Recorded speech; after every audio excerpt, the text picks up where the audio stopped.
DeepSeek అమెరికాకు నిద్రలేని రాత్రులను అందించింది. ఈ విషయాన్ని ఇప్పుడు అమెరికా కూడా అంగీకరించింది. అమెరికా అధ్యక్షుడు డొనాల్డ్ ట్రంప్ ఇది అమెరికన్ కంపెనీలకు వార్నింగ్ అని పలికారు. అయితే ఏఐ రంగంలో మాత్రం అమెరికానే చైనా కోసం తవ్విన గొయ్యిలో పడేలా కనిపిస్తుంది. డీప్‌సీక్ తర్వాత అమెరికా ఇప్పుడు అలర్ట్ అయింది. చైనాకు చెందిన ఏఐ మోడల్ డీప్‌సీక్ కారణంగా అమెరికా ఘోరంగా విఫలమైంది. అమెరికా స్టాక్ మార్కెట్ కుప్పకూలింది. ఎన్విడియాతో సహా పలు పెద్ద కంపెనీల షేర్లలో భారీ పతనం చూడాల్సి వచ్చింది.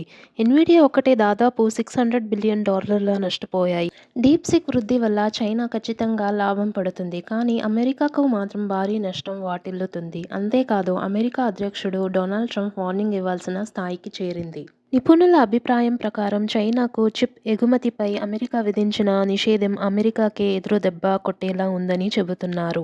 ఏఐ రంగంలో చైనా కంపెనీలు వేగంగా పనిచేస్తాయి. అటువంటి పరిస్థితుల్లో చైనా ఇప్పుడు ఎస్ఐ విషయంలో అమెరికాతో పోటీ పడవచ్చు. గూగుల్ ఓపెన్ఏఐ చాట్ బాట్ల కంటే డీప్‌సీక్ చాలా తక్కువ ఖర్చుతో ఈ మోడల్ను సిద్ధం చేయటం అమెరికాకు అతిపెద్ద సమస్యగా మారింది.